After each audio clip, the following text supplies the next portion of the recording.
Things are almost going too well for the Dr. Stone team. But don't get me wrong, I love hope.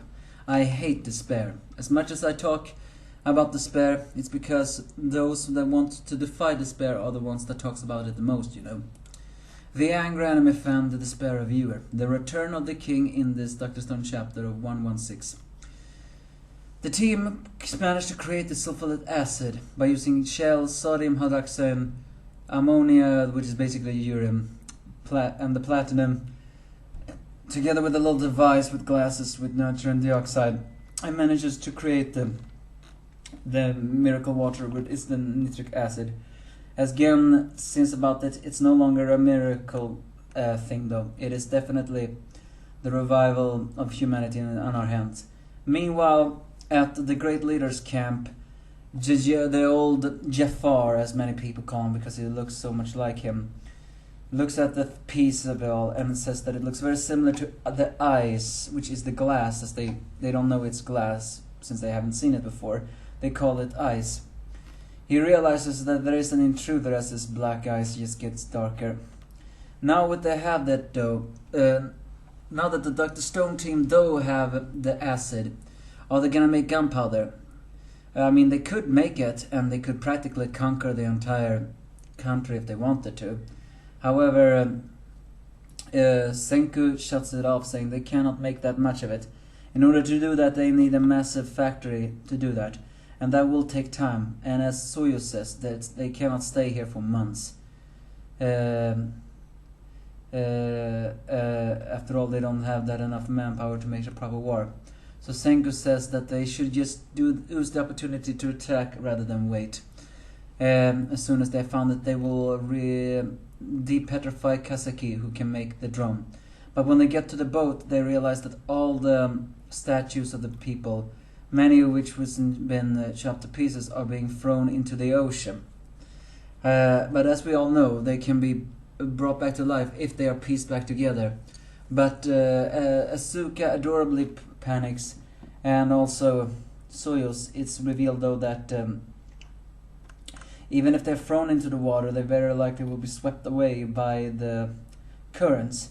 So they need to get Ryusu back before they get Kasaki. But then suddenly Ryusu gets taken away. Oh yeah, and his clothes is taken away from him, because mostly that the old guy thinks that Ryusu is the leader.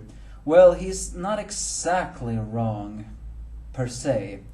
Technically, Ryusu was the captain, but technically Senku is the leader. But in a way, Ryusu is the leader, so he's not wrong. He ties up the statue in front of all these different ladies and says that if there is a traitor, there is an intruder among you. So if you don't know this person, then you will have no problem destroying it. As many girls begins to shove up of the girls, Koako can barely contain her anger, but Ginro tries to rationalize it by saying that even if he is broken, we can still be brought back to life as long as they piece things together. Just then, Senku contacts her, Koako, and gives off a plan that is actually kind of freaky, but it is so like Senku to do something so amazing. When it's Koaku's turn, she doesn't just deliver one single punch or kick. No, she breaks Ryusu completely apart. It is both adorably and incredibly sexy, because we finally see a nice backside of her. We've only seen that as once time, and that was when she was sitting on the glass. So I guess there was no magic skirt this time, but she does wear, well, a thong underneath, which is good. Otherwise, it would have been too sexy. It is kind of funny though to see how much merciless Koako is breaking apart Ryusu. But all of that is actually the plan. Although I'm actually a little bit, while it does seem that the team gets convinced by this, I'm actually not so sure, because she broke apart Ryusu completely. And so that no one else can really, prove that they are not on the side of the rebels. If the Jafar guy is as smart as they say, shouldn't he become suspicious by this? I mean, if he doesn't get suspicious, all the better. because hope needs to win.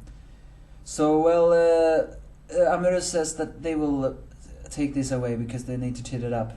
And that was actually Senku's plan, because Kohaku may have broken apart Rusu, and as we all know, they can always revive Rusu if they piece him back together.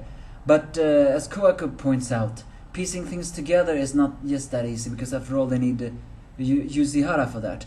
However, Kohaku, despite being, well, very strong, can actually be delicately strong. She knows how she can break apart some things in a specific order. And that's what she did. She broke apart Ryusu in specific order, so it will be easier to put him back together, because that was Senku's plan all along. Smuggle him outside of the village, piece by piece. A little morbid, and it's kind of sad for poor Suka, who has to fetch these things, but she's kind of agile as well, Suka. As it turns out, they have 3 different rats of these, I guess. So that was the plan. Kohaku would break apart Ryusu. Amaryllis would gather up the pieces, and then they would smuggle them out on the robotic mouses in a delicate piece by piece, so it will be easier to piece him back together.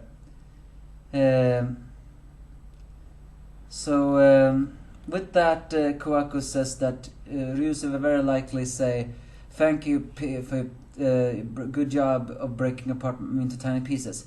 I require the first human to be revived twice." And indeed, as the team manages to piece Ryusu back together, give him new sets of clothing, although unfortunately this time he doesn't have pants. He has his long, well, kilt, I guess, or skirt or something like that. And no shirt, but he does have a mantle and a paper hat, because after all his favorite one was taken. The revival formula is pierced on him, and instead of cracking apart as before, it is slowly healing, and this time completely heals Ryusu. Yes, including the hand that had that cool marking. Even that gets healed, because as Senku says, unlike the petrification before, this one the petrification of old eroded away. But Ryusu in his new petrification had only been petrified for a few days, meaning that this is the true revival formula. And indeed, he gets truly revived. All of his scars gets taken away. He is now fully human, as he says the exact same words as Kohaku expected him to say. And Suka couldn't be more happier. Ryusu realized what they need, and that is Kazuki. The return of the king is here. The counterattack begins now. So yeah, that's basically the chapter. Awesome, fun, and a lot of pleasant of it all. But again, is the Jafar guy really not gonna suspect Kohaku just breaking apart him completely? I mean, they could just have said one attack, but she was kind of merciless in doing all that. You know that big muscular guy, though, that seems to be a sociopath? He seems to take delight in Kohaku's kicking of it all. I wonder if he is a threat. Regardless, they have the revival formula. It worked, and they have Ryusu. Now they need to use his expert on the water to fetch the pieces of Kazuki. With that, they will build the drone. But after that, though, it is almost going too well for the Dr. Stone team. And again, I don't mind too well, but I am worried. Is no one really suspecting anything? I guess we will wait and see. But I liked it. Very much indeed. And Suka was adorable in this chapter, as her tears of fear, well, it's fitting for a child her age. Give me your thoughts if you have any.